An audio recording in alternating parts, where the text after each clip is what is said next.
gotten from non-Christians. How do you think your music has impacted that? Well, you know, honestly, most of the feedback we're getting is pretty positive. It's been definitely a different area for us. We never really expected to, I guess you could say, cross over into the mainstream market like we have. But you know, all the feedback we're getting is good. Most of the DJs in the mainstream market are actually our biggest supporters because you know, we get asked from time to time if we're going to, you know, change what we say in our music or anything like that. But the mainstream DJs are the ones telling us, you know, don't change anything that you're doing, you know, because all of a sudden what you're saying and what you guys are speaking about in your songs, what you believe, there's nothing else like that on the radio right now. So that's exciting for them to have something new to play. Tell us how I Can Only Imagine became such a big hit. Wasn't it initially played by a secular radio station? Yeah, there's a station in Dallas, Texas. Wild FM is actually no longer in existence, but they had a kind of a thing. Each day someone could call in and request one song, anything, and they'd play it. Someone actually requested the song, and one of the producers in the station there actually had the CD in his car, so we went down and got it. They played it, and within 10 minutes every phone line was jammed. They had people driving to the station to find out who played it. So they did it again later in the day. Same thing happened. Within 2 days, it was #1 on their station for like 6 months straight. You know, beating out J-Lo and Eminem and all this stuff, and they were just blown away. So there was an independent representative for Curb Records based in Dallas. He heard about it all, checked it out, contacted Curb. They contacted our record label, and they did some test markets in like 20 cities, went #1 in every one of them. So they released it, and they told us that if every station would have added it, that did add it, because they spread it over about a year and a half, because so many station managers were like, oh, that's a Christian song, I'm not going to play that, you're crazy. But everyone that, if they would have added it at a normal time, it would have been a #1 song on mainstream. And it made it up to #4 on the charts, which still were like, you know, totally blown away. And it just goes to show you that, you know, there's so many people out there searching for something, especially after 9/11, that it just, you know, touched so many people. And it's also a non-threatening song. It's not like we're trying to shove, you know, a religion down their throat. It's a song with questions.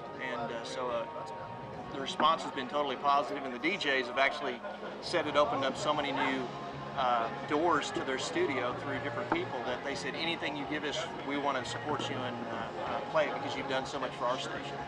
So yeah. Did it surprise you how quickly a country version of I Can Only Imagine came out? Yeah, actually our version even made it into the top 40 on the charts, and then there was another guy that cut it and covered it, and it went up there. But yeah, it's kind of one of the songs, I guess it can fit, you know, a bunch of different genres. I've yet to hear a hip hop or rap version, but give it time, I guess. I understand some of the people in your band have had some personal trials and tragedies over the past couple of years. How has that affected your music?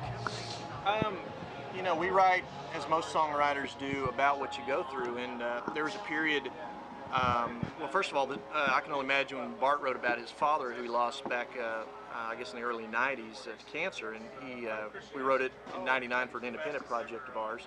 And then the song Homesick, which is kind of along the similar vein, was written about, I guess we had about 9 people or so pass away within about a 2-month period, including some friends of ours that had some twins, and they were stillborn, and my father passed away.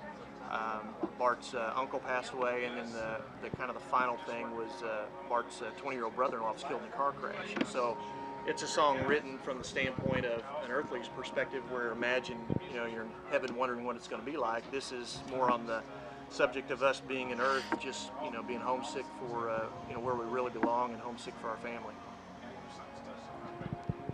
This is Petra's tour, final tour is this fall. Would they have any influence, or have you anything you'd like to say to them? Oh man, well, let me tell you something. Petra was, my brother, they're laughing because I'm a Petra freak.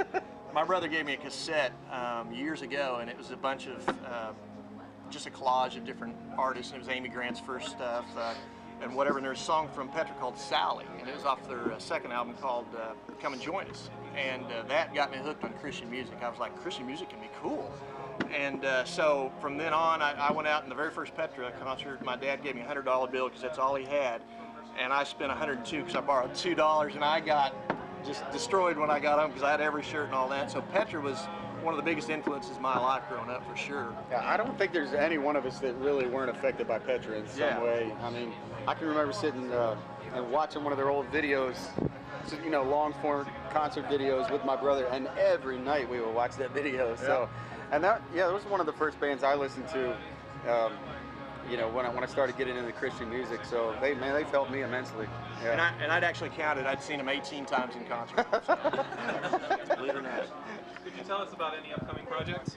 Yeah, you want to talk about the? Yeah, we have a Christmas record coming out actually in the fall, which I don't even know what, October maybe, something like that. And it's actually being mixed right now. And then we're writing right now for our next release, I guess, in the spring. So we'll be doing. And we'll be doing a Christmas tour with Stephen Curtis Chapman, Thanksgiving to Christmas. So yeah. You guys have a favorite song you like to perform on stage? You know, it kind of goes through stages. You know, I mean, Imagine's always great just because you can see how many people it's touched, and especially, you know, I try to keep my eyes closed because a lot of times you'll look out in the audience and you'll see people just losing it and sobbing, and you can tell it's really, you know, done something to them. So that's probably still overall my favorite just because of that fact. But there's a lot of them that are just fun, and you know, it's kind of really hard to say. Nate has one, don't you, Nate? We cover "Born in the USA" by Bruce Springsteen. No, I'm just kidding. Bridge Over Troubled Water. We each one of us have a different song that's our favorite. We like to cover "Streets Have No Name" by U2, which we actually do, not like the Bruce Springsteen song. But yeah, we like to do that one. That one's mostly just for us. I noticed that song that you did, Imagine, touched a lot of teenagers, and again, it's really thought of probably more in the AC format of music, and yet I have 3 teens of my own, and they were, you know, they loved that song. They'd watch it on, you know, Christian music channel stuff. But you guys ever, in your heart, as you're putting together songs in the future, are you targeting a certain people group with those songs? Do you have anything you're doing specifically for teens right now to reach into their hearts? Or I know that wasn't intentional when that happened, but I have a teen show, and I just thought I'd pick your brain a little bit about that.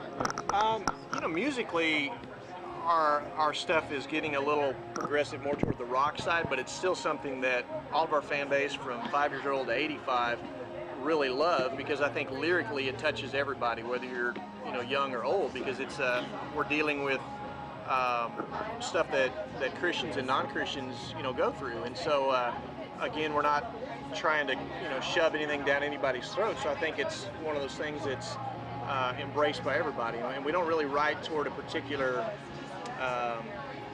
you know, age group. Now, stylistically, obviously some of the younger or middle-aged people might like it better than some of your older, but everybody seems to embrace it in concert. It's really hard for us to nail down our demographic. I mean, we will do shows where we will see 8-year-olds to 75-year-olds, and then some shows it's like a lot of teens for some reason. So it's so hard, you know, we can't figure it out really. Yeah. So.